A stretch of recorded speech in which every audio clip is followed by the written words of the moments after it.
Quick gut check. AI is moving fast. Leadership confidence is buffering. Today, we're talking about leadership in the AI era and what leaders are still missing, even the really good ones.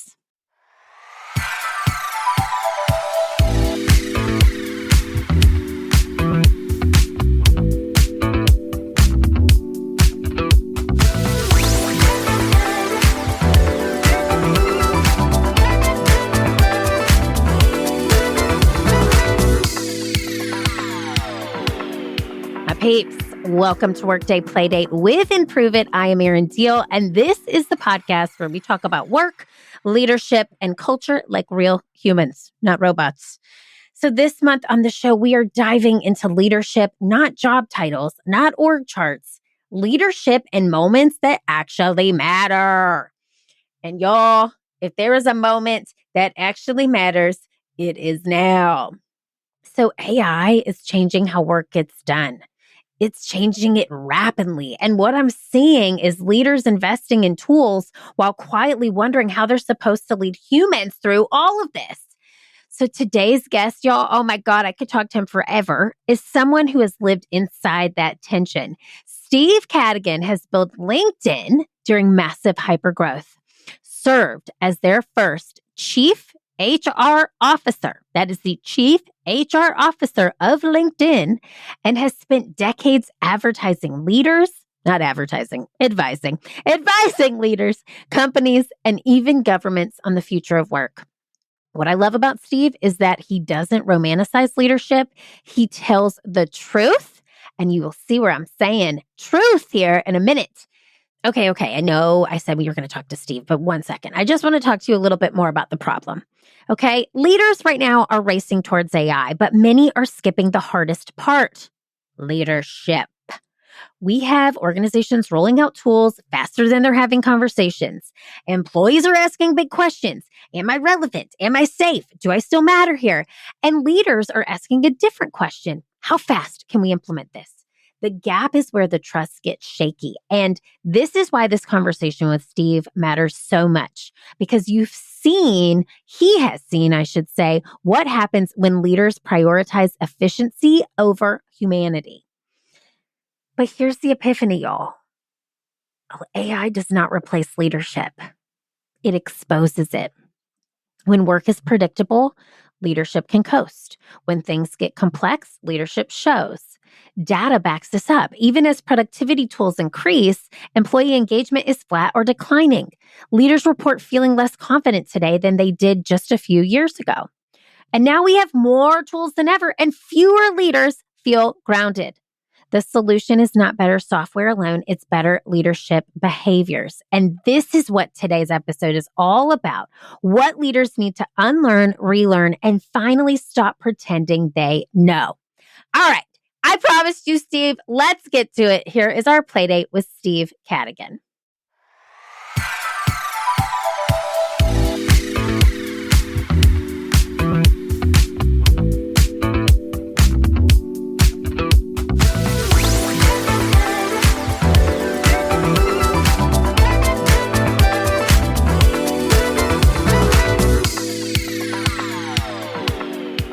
Okay, my peeps.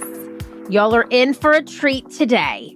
We have Steve Cadigan on the show. Welcome to Workday Playdate, Steve.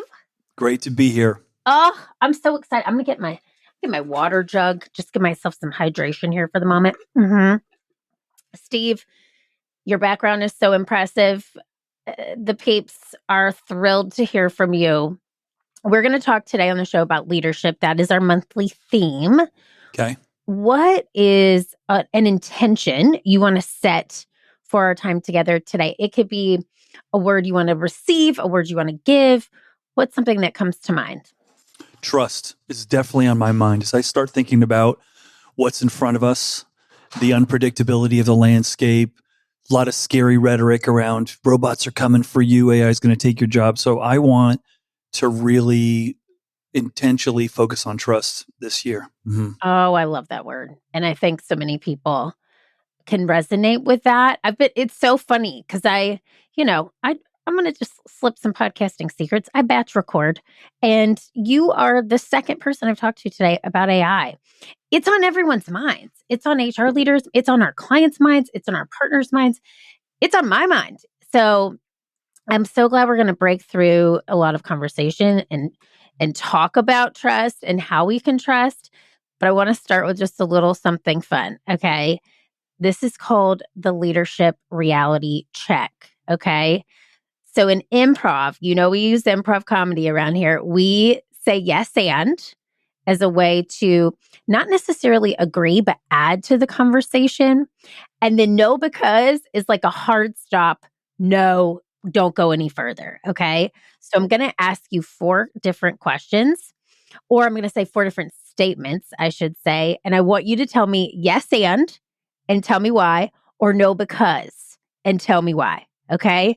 It's fun. There's no wrong answers. This is just hearing from Steve. Okay. First question. You ready? Uh-huh. AI will replace most leaders. Yes and or no because. Just going real deep. No, because that is such tired, lame, not backed by any research or science statement, and it's fear-based rhetoric. Oh, I so agree with that. Okay. Culture can be automated. Yes and or no because. No, because culture is the embodiment of organic human beings. Then we cannot be automated. As much as we'd like to try to make us predictable robots, that is just an impossible outcome. Oh, so good. Okay. Here's another one. Your third statement. Transparency is optional during change. Boy, you're giving me no because questions here. This is like, no, because trust, the root of trust is belief, and consistency over time is transparency to information. We live in an era where more information is discoverable and expected to be known. And we've got a workforce that's just expecting more, not just what the answer is, but the reasoning and the rationale behind it. So definite no because. Oh my gosh. Okay. And this doesn't make you a no because person. This is a forced activity I'm having Steve do, everyone. Okay. He's a yes ander in real life. Okay. Last one. The future of work rewards control. Wow. These are really hard. Yeah. No, because there is less that is within our control today, less information that we know, more decisions we have to make with incomplete information. So no because. Oh my gosh. Okay. Thank you for playing the reality check game. Yes, Steve, you crushed it. I know you're a yes ander in real life. I feel it. So those were really, in my opinion, also all no because questions. But those are just some of the things and the pain points that we hear our peeps talk about all the time, right?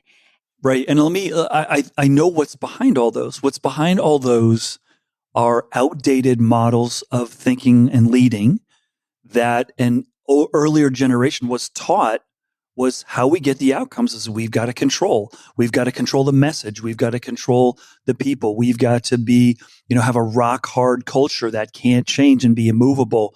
And, people are a big expense. So we got to, do more with less. And that's the big objective. And that was a narrative that was healthy for a slower pace of work than we're in right now. And it's really, we've outgrown that in so many ways. And unfortunately for us, we've inherited a pretty sizable population of leadership that still holds some of those beliefs. And it's manifested right now in the get your ass back to the office. Oh my God, why? Steve. Yes. Why? Keep Why going. should I get why? Because that's how we roll here. Yeah, but during the pandemic, we made more money.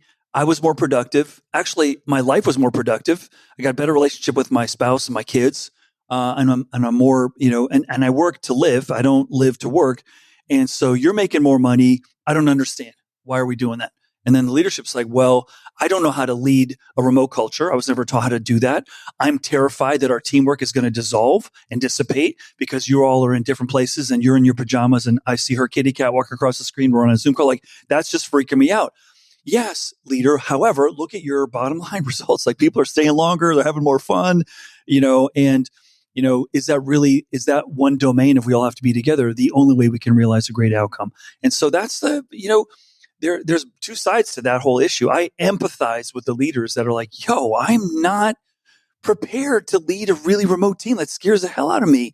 And I haven't built my confidence level to know that you're really doing what you're doing unless I see you doing it, right? And if you're not here, I'm uncomfortable. So I appreciate that fear, and that's part of when I'm working with leaders. And I've been hired, by the way, this is a really funny story. During the latter parts of the pandemic, I was hired by 3 Fortune 100 companies, middle management, to help convince their senior management that they didn't have to go back to the office. I believe that, it was a revenue source for me just to be a thought partner. And I said, listen, the first step we want to take is, why do you think they feel the way they do? You need to have empathy and see from their perspective. They are terrified. Plus, they've got tons of invested capital in all these beautiful buildings and fitness centers and on-site cafes and all these other things. You got to be part of the solution, not a hard no. Not a no because it's a yes and conversation. Otherwise, both of you are going to dig in and both people are going to be miserable, right? Oh my God. Wait, I have 2 questions on that. Did you have, what was like, obviously you were doing consultative work. We need to come up with like a kick-ass title for you for that specific role. Like something like get your ass back at home, officer, chief, you don't have to go to the office, officer. We need some title for that. There's something. We're going to workshop it, Steve. We're going to workshop it. What did you call it? Like WFH, like CEO WFH. Like my favorite part of that conversation was when businesses would call me in a panic and say, Steve, should we be hybrid? Should we be remote? Should we have them in the office? And I just love that question. Because my answer was always the same. My answer was yes. They're like, no, it was A, B, or C. And I'm like, yes. And they're like, oh, all of it? I'm like, yes, all of it. Like, it's a big experiment. Like, we don't know. And by the way, when you say hybrid, that's like a waiter or waitress coming to you and saying, what would you like to eat? And you saying, I'd like some food, please. Yeah. And that's like so incomplete. Like, do you want vegetables? Do you want meat? Do you want it hot? You want cold? Do you want, vegan? It's like hybrid is like, what days of the week? How many? With who? What location? Like hybrid is not a thing. It's about a million different iterations of what it could be, which presents really hard challenges for leaders who are used to the one size fits all. I went to the Tony Soprano School of HR. You quit, you're dead to me reality, which is, again, really outdated. By the way, there are 2 books that are out there called the Tony Soprano School of Leadership. Okay, they actually exist. And you did the accent so well. It was like so perfectly timed and just right on the money. So you're nailing it. You should do the audiobook for that book. Right? Hey, my peeps, I hope you are enjoying my conversation with Steve Cadigan. We will be right back after a quick break from our sponsors. Thank you for supporting those who support the show. You're listening to Workday Playdate on the Passion Struck Network. Now back to my conversation with Steve Cadigan. Let's talk about this because I love that this was one of my favorite things that you just said was that the pace of our work today matters. We aren't fit to do this controlled mindset reality that happened years ago, this outdated model, because the pace of work is so fast. AI is constantly improving and at a rapid rate. So I want to talk to you about leadership behaviors. So what behaviors, I know you're talking about this model of releasing control, but what other behaviors should leaders be doing more of, not less of in this time? Okay. I don't know how much time we have, but I'm going to get started. Then you're going to cut me off when you want to take this to a different direction. The first thing is to answer that question, we have to sort of appreciate and agree on a fundamental set of facts. Number one, do you think right now, one of the greatest changes in the world of work is that people are not staying in a company as long as they used to, right? In the last 10 years, we've gone from people staying 5 years in a company to people staying less than 4 years. And the age group 25 to 35 is staying 2.5 years, and that's declining. Okay. Do you think leadership team, HR team, whoever you're talking to, do you think that number is going to change? Do you think people in the future are going to stay longer? Oh, we're just in a dip and it's going to come back and people are going to stay longer. Do you think that's true? And the answer unequivocally, and I always have dissenters, so let's say 99% is no, I don't. I don't think people are going to stay long in the future. Well, why is that? That's probably because there's more transparency to new opportunities than any time in history. Okay. I can see more. I don't even need to work for a company anymore. I could be a podcaster. I could be a YouTuber. I could be creating music on SoundCloud and publishing. I could be a gig worker. I don't have to work for someone else. I have more like new industries being born than any time in history. So we've got a demographic of workers who are like, holy crap. I could go lots of places and I could see, thanks to LinkedIn, thank you, you're welcome. I can see how I can apply my skills and experiences in ways I never had visibility to before, right? Yeah. Never. And so that's fundamentally exciting as a parent that my kids can go lots of different places. But as an employer, it's terrifying because my people are seeing so much what's possible. Not just that, what people are paying, what benefits they have, how beautiful their buildings are. Lady Gaga's coming over and singing to the staff, and LeBron James is shooting free throws with the team. Like, that's just insane. So, if I'm a leader and I'm looking at just that one picture, okay, I'm going, wow, I don't think I should fight hard for retention anymore. I should fight hard to expect my people are not going to stay. So that means building alumni programs. Like, let's keep in touch with people for the entirety of their journey and care about them their whole career, not just when they work for us.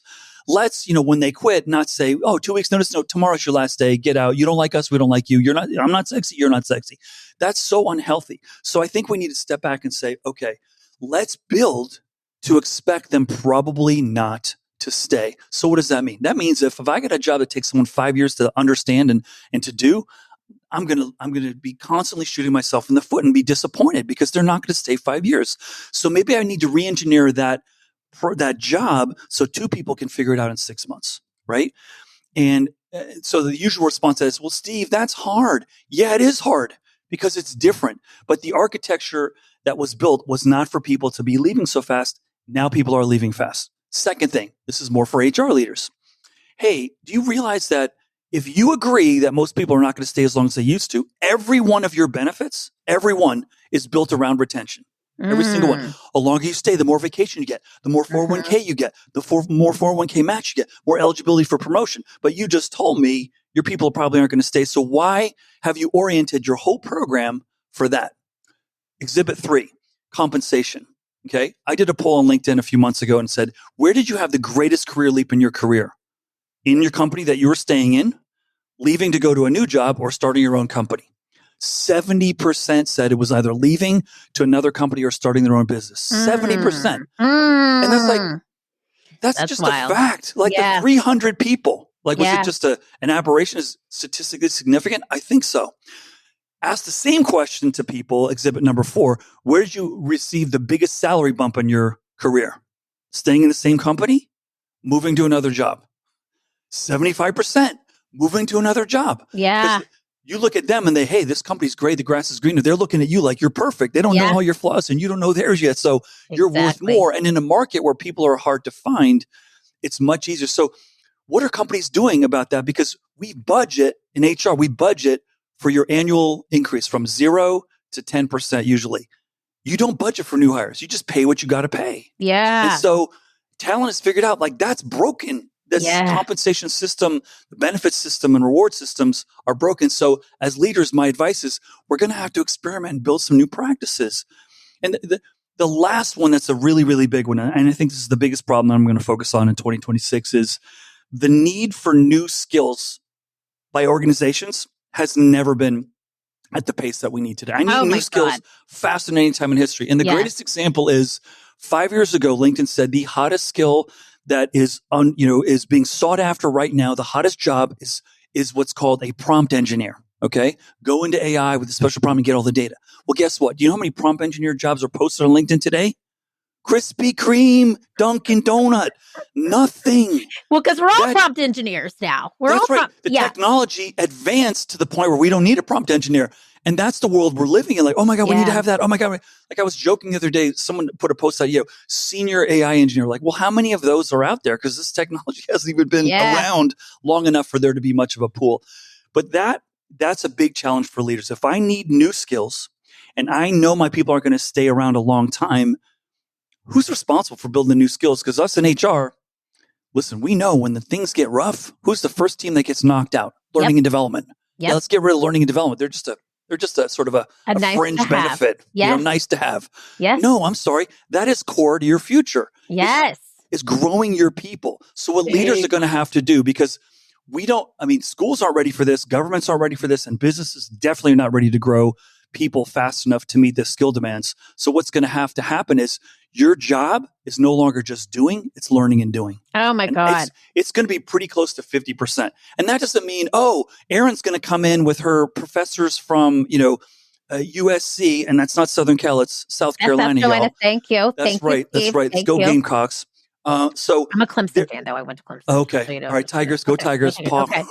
Okay. Thank you. So you're going to, when I tell this to people like, hey, we've got a massive deficit of new skills. So who owns fixing that problem? Right. And everyone's like, well, not me. Well, right. Because you didn't build your business to address growing your people at the rate you need to.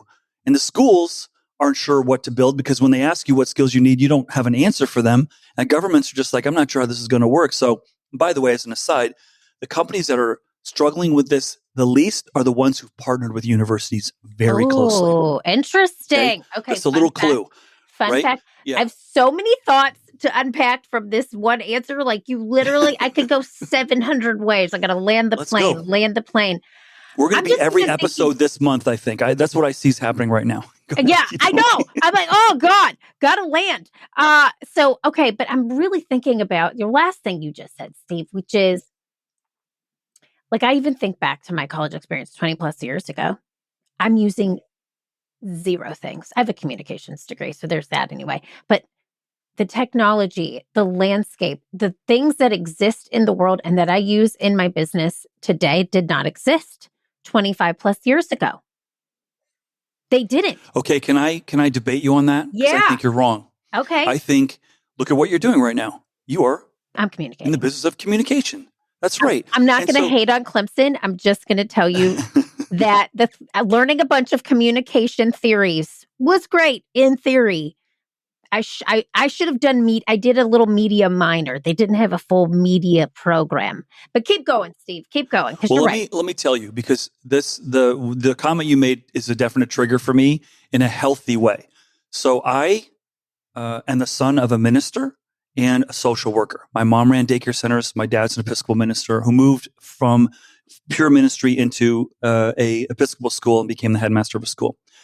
My family was as anti-business, not in a negative way, sort of like, no, it's about being an artist, a writer, a service provider. That's how we roll. Okay. Yeah, my older sister's a minister. My younger sister is a writer and my brother's an artist. Okay.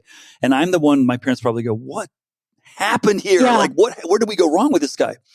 But when I went to college, I had no clue what I wanted to do. None. When I graduated, I had no clue what I wanted to do. I chose history. Why? Because I liked it. Yeah. I liked reading. I liked thinking. I liked, all the, and it was modern European. And everyone wants to know, well, when did that begin? Well, 1789, William of Orange. Anyway, it's a long story. But people go, history, and you became basically the top of your profession, the number one, the first chief HR officer at LinkedIn. Like you got to the top of the heap. Like, how did that happen? And I go, because I chose discovery and learning as something that really excited me. And I'm a huge sports fan, and everything about HR is everything about sports. Who plays well together? What's the right environment for teams to win? Huge. And not only did I play 3 sports in college, it was Division III, nothing fancy, but I love watching how people handle situations of pressure or being behind or winning or losing, or I was the star and now I'm not the star, or I loved our last coach, he quit, the new coach hates me, I'm not playing. How do you handle that? And so those dynamics in college, outside of the classroom and in the classroom, massively prepared me. And that's why when people say, oh, the pandemic totally screwed up a generation, I go, no, it didn't. It gave adaptability to our kids on a degree that they've never seen. They saw their teachers struggle. They saw their parents struggle. Oh, it was so humanizing. Don't tell me the academic loss isn't greatly offset by the adaptability win. You know what I'm saying? Yeah, for sure. When I think about, your earlier question, and I just think about these kinds of things, I think, wow, we have got to create environments where that learning is really rewarded and appreciated, because our market's going to change. So I need my people to constantly change too, and if we look at last example, and I'll throw it back to you, the automobile industry today is a fascinating study in how what you used to be really good at isn't worth anything anymore. Tesla today is worth $1.3 trillion. If you take GM, Ford, Honda, Toyota, BMW, Mercedes, it's not even worth 500 billion. Okay. All the value of those companies combined. Yeah. And Tesla is run by a lunatic. Okay. He's got 6 Sure. part-time jobs. Agreed. And the company hasn't been around 30 years and they're killing it. So the question is, why? And this answers a bunch of your other questions, like what's the leadership asset that they have? What's their talent strategy? They haven't been around 30 years. They don't have 100 years of experience building cars like their competitors do. And that's why they're winning, because they're not stuck in 100 years of this is how we roll. And if you're not sure, go see the movie Ford versus Ferrari, Yeah. So mic drop. Mic drop, boom. Podcast over. Steve, you're out. No, you're like, this is so, first of all, your energy is awesome. I love it. It jazzes me. I'm like jazzed right now. Okay. These are my jazz hands. Y'all can't see the jazz hands. Just I was going to wonder, why is her hand shaking? Yeah, okay. She's feeling it. Mm-hmm. She's shaking. These are jazz hands. So I'm thinking to just, we're taking it full circle back to the learning component. And when budgets are cut, L&D is the first thing to go. I know, because I work with L&D and we're they're like, bye contract. And in my opinion, it's so, there's a quote that I love, and it's a CFO and a CEO talking, and the CFO or the CEO says, well, what happens, to the CFO if we don't train our people? And then the CFO says, well, we don't have budget for that. And then the CEO goes, well, what happens if we don't train our people? And then they stay. Yeah. I love that one. Yeah. And that is like, that sticks in my head all the time. And yeah. And it's also got the added feature. Let me add into that. A lot of people will say, listen, Steve, you just said people are leaving faster. Why would I train them to go arm my competitors? And the rebuttal to that is, well, if you don't, then who's going to want to come here because you're not growing your people? Number one. Number two, what if they stay and then the market's outgrown your talent? So 100% agree. Yeah. Okay, my peeps, let me quickly pause, because if this conversation is hitting home, I want you to know we offer a highly interactive leadership workshop designed for moments exactly like this. Okay, this 2-hour workshop experience can be delivered in person for up to 100 people or virtually for up to 50 people on Zoom. Our seasoned improv facilitators at Improve It will lead your team through high energy activities and customized debriefs centered around one core idea: communication plus inspiration equals motivation. Now, participants are going to learn how to communicate more effectively with their teams, inspire and empower their peers through their words and actions, and motivate the people around them to set higher goals and actually achieve them. I want to dive into this learning piece individually, and especially just from your seat in HR and being at such a company like LinkedIn. LinkedIn is one of our clients, by the way. We worked with LinkedIn in days every year. Let's go. Yeah. So we have a great relationship and inside look in the culture, which is so awesome. But I think for us, just even as a small business owner, I've had my VP of client experience just celebrated her 9th year yesterday, like literally. And our director of talent, 11. Like I'm like, when you say these things, I'm the person going, no, Steve, no, they can't go. But I will say and I'm not tooting our own horn, it is a core value. We measure our success on our core values. We literally, every hire we make, every performance review we do, biannual and annual, we are measuring ourselves and executing against these core values. And one of those core values is explore more. It's explore more. And we are curious. And I feel like for my seat as a small business owner, and then I would love for you to put this in context for our peeps who have multiple teams and different personality types, is getting really specific and trying to get really specific with each individual on what it is they want to do and how they want to grow, and then finding a way to fuel that growth in the business. That is my take. I want to hear your take on this. How can Susan in HR, at Smith & Smith, who is overseeing all these different teams and units, how can she help these leaders of these specific teams keep their people by executing learning opportunities? How does that work? Well, first, I think what I would say is stop fighting for retaining people and start fighting for retaining relationships. Okay. So if you tell your people, listen, I care about you for your whole career, not just when you work for me. Yeah. And I want to create the greatest learning journey for you, the growth journey. And if that exceeds the bounds of what the opportunities are here, I'm still in your corner, right? Then what happens is when Susan goes or Jimmy goes, they're an angel in the universe that's going to send other people. Hey, I did leave, that really cool organization, but man, I learned so much there. And those people, they're just the nicest, kindest, like greatest people. And I was in Spain recently talking to some of the largest employers over there, and their biggest pet peeve just jumped off the page of what's really irritating you right now. It's like the young generation, they're just disloyal. And I said, no, they're not. They're the most loyal generation, just not to what you want them to be loyal to. They're loyal to growth. Yeah. And you want them to be loyal to the company, but you're not providing the growth. If you don't provide the growth, they're not going to be loyal. So, and that's in a world where we are scaring this generation of workers more than any generation in history. Robots are coming for you. AI is going to take your job, et cetera, et cetera. Oh, what should I study? I don't know, because all the jobs in 20 years are going to be completely different. So good luck to you. Or you've got the extremes of, Elon Musk saying there won't be jobs in the future. Oh, thanks. That's really gratifying. And so what you have to do is sort of say, listen, and this is how I beat Google, Apple, Facebook, Twitter when I was building LinkedIn. And let me tell you, we could not outpay them. We couldn't out perk them. We couldn't out free food, on-site childcare center. Sure. Nothing. We had nothing. But what we did say was, listen, the problem we're solving really matters. We're trying to help people find their dream job. You want to solve that problem? No one's ever solved it. It's a worthy problem for you, for your children, for your next generation. Second thing is, I will make this the greatest learning part of your journey that you've ever had. I can't pay you what Google did. And by the way, if you want to go to Google, let's get them on the phone right now. I've got buddies over there. They would love to have you. If cash in your hand right now is more important, that's what I want for you. I will support you in that, And they're like, what? And so what happens when you start to say, well, maybe this isn't the right place for you. Whoa, no, Yeah. maybe it is. Then they start coming around.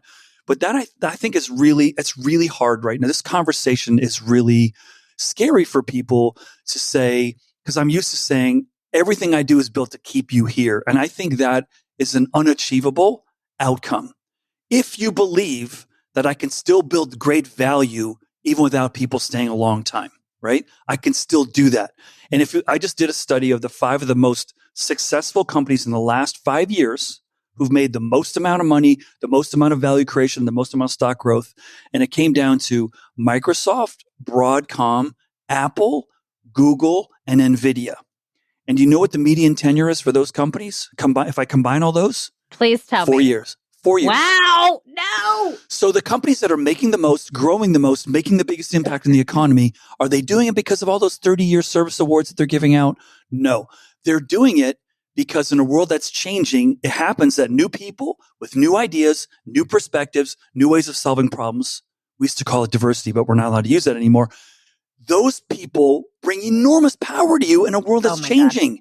Yes. And that's why Ford's, bless their soul. They're real. I mean, it's hard to be an incumbent dinosaur right now. They're doing great things, but it's easier for Tesla to change because Tesla has one version of software in their cars and Ford has 900 versions of software. Yes. Oh my God. And they did come out with the new Bronco. You know what I'm saying? They did release the Bronco. I just got That's right. And good retro, a beautiful car. Retro. But, yes. But to answer your question, like this is the big challenge, which is how do I deliver creating value when my people need new skills really fast, and I know they're probably not going to stay. And it's rethinking the whole model of leadership, which means I got to build learning into your day to day. Instead of, and this is why it will cost some money and it will need to shift the P&L and how we budget. But instead of you delivering, most business plans are built for you give me value 95% of the day. And then I'm going to budget 5% for vacation, sick day, PTO, and then some, a class that you get to go to, and we'll do some tuition reimbursement. Now it's like, we need people with new skills faster. So I'm going to give you, Erin, some new projects, some new skills, some new experiences, some new teams, new leader to work with. So while you're adding value, I'm filling you, not by sending you off to some class or bringing some professor from USC in here. You see what I'm saying? Like, that's how that model has got to shift. And that is hard because we don't have a lot of examples of that. Like, well, who's doing that? Wait, Steve, I'm raising my hand. Nobody can see again. I'm using my hands, everyone. My hand is in the air. I have a case study for you. You ready? Because Please. this is true life. In 2024, I did release a book, and it is called I See You. A full chapter in this book is called 879 Jen. Okay.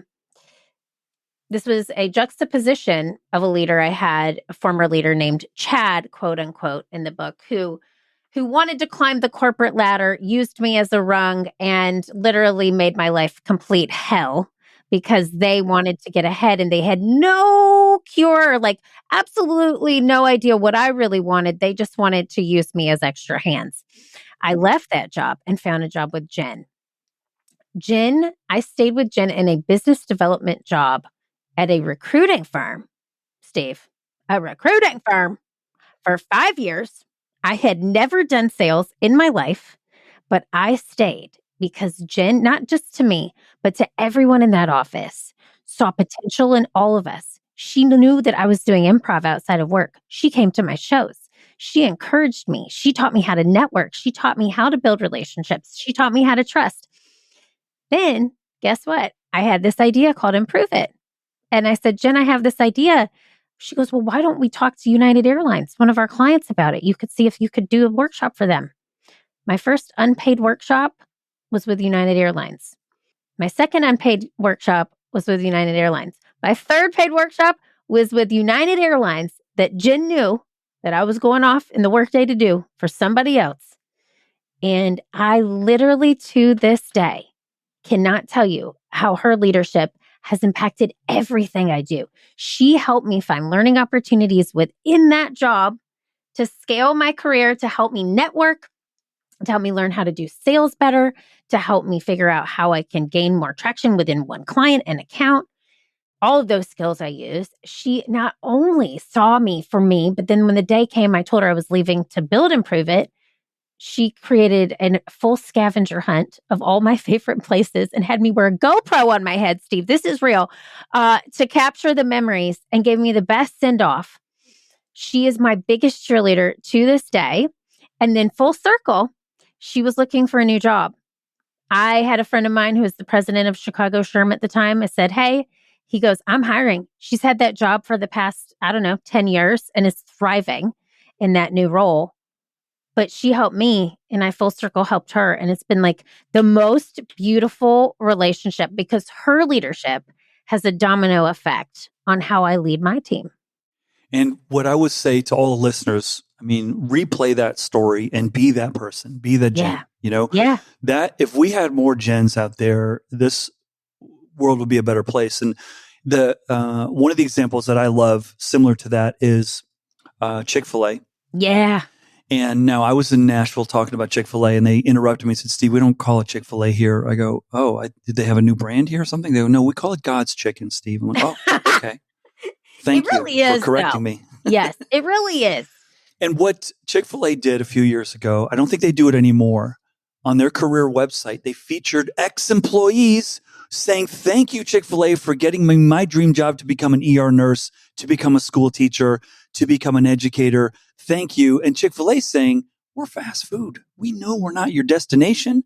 We want to be the best part of your journey, And that I love. That is mature. That's like, hey, yes.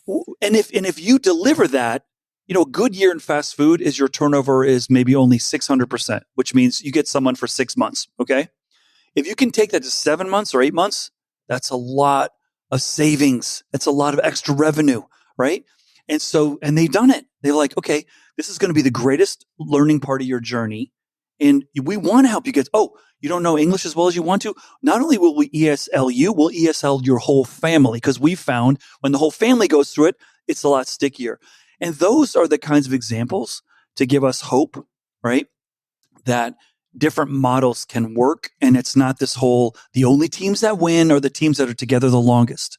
And that's why I love showing those 5 companies I gave you the example of before, like, no, this world that's changing really, really fast, where how we began this whole discussion is more things changing, more things out of our control, more things uncertain. So if I play to that, that must mean I need new ideas and new people's faster than ever before. And maybe it used to be a deficit or a weakness to have lots of new people. Now it could be a real strength, Totally. Okay. Steve, you know what? Some episodes I do for the peeps. Today was for me. I needed this. Okay. I needed it. Wow. Good. I'm not even going to lie.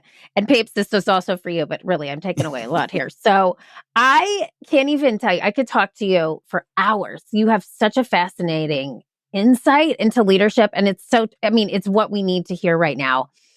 I got to do one more fun thing with you, though. Okay. All right. It's a lightning round. Okay. Okay. Just your instincts only. Okay. Let me put my seatbelt on. Okay. You ready? You ready? The fastest answers that come to you. Do I have to say, I'm going to answer it already? No, because. No, because. There's no because or yes and. It's just whatever comes to mind for you. Okay. Okay. You ready? Here we go. Lightning you want round. Quick, snappy answers? Quick ones? Snappy answers. Yeah. Okay. Yep. You got it. Here we go. Okay. What's more dangerous for leaders? Overconfidence or avoidance? Overconfidence. Okay. Why? Overconfidence, because it will get you in trouble before you know what, and then it's really hard to recover, and it's just going to mount and mount and mount, and then you're going to just be living in a stress bomb. Mm-hmm. I love that. Okay, another question. One leadership skill AI can never fake. Empathy. Oh, 100%. The secret sauce. Okay, worst leadership phrase of the decade. Thinking that technology is the best way to approach a new problem. Okay. And one thing leaders should stop pretending they know. Everything. Stop pretending you know everything. That's the best answer ever. Stop. I love it. Oh, that's good. Okay. Steve, you're the man. So great to be here, Erin. How can our peeps find you? Yeah, sure. You could find me on LinkedIn, obviously. Please connect with me. If you have questions, I'd love to answer them. I have a book, Workquake. Please check it out. One word, Workquake, on Amazon or anywhere. You can find me on my website, stevecadigan.com. Those are the real. I'm not really active on other social platforms. I do have a podcast that is AI generated, which means I do the script and then a voice that sounds like me, but it's not really me, through 11 Labs, delivers like a 5 to 7 minute talk on some topic every week. So it's called Workquake Weekly. That's awesome. Yeah. And it's just, now I'm really getting it. The topic of the last month that's hitting again and again is how companies are using AI to eliminate entry-level jobs, and how horrible a strategy that is. Horrible. And how it's cutting out the future of the workforce. But okay, wait, we're going to link it. We're going to put all these in the show notes for you. So everybody you can just click. And then I just am curious, why not your voice? Why not your voice? Time. I feel you, Steve. I feel you. Yeah. When I published my book and I had to decide, hey, it was during the pandemic, and they're like, hey, you could get in the studio, Steve, but have you ever recorded for like 10 hours? Oh, yeah.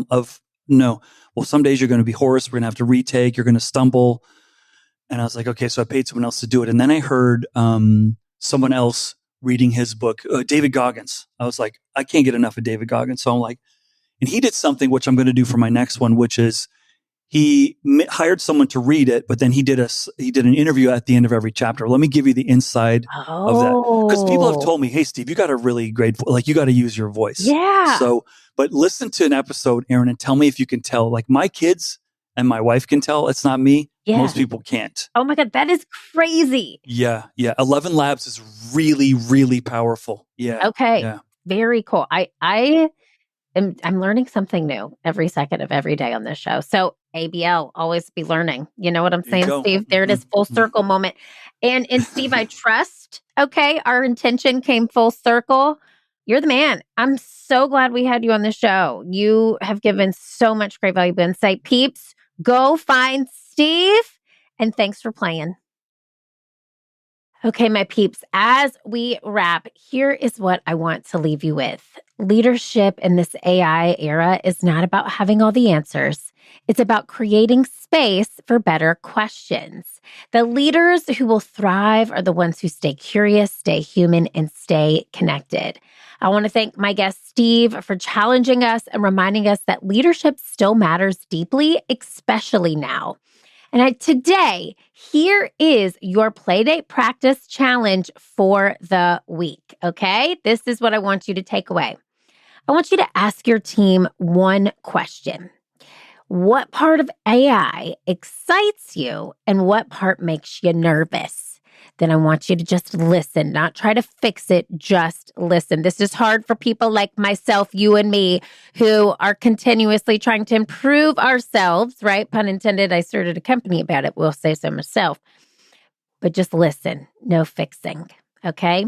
If today's episode resonated, I want you to share it with a leader who needs the reminder that they matter more than the tools they use. Also, if you could consider leaving a 5-star review for us on the show, it would mean so much. It literally makes an entire team of humans do a happy dance every time we get a review. So my peeps, until next time, keep playing, keep leading, and keep showing up. I'll see you then.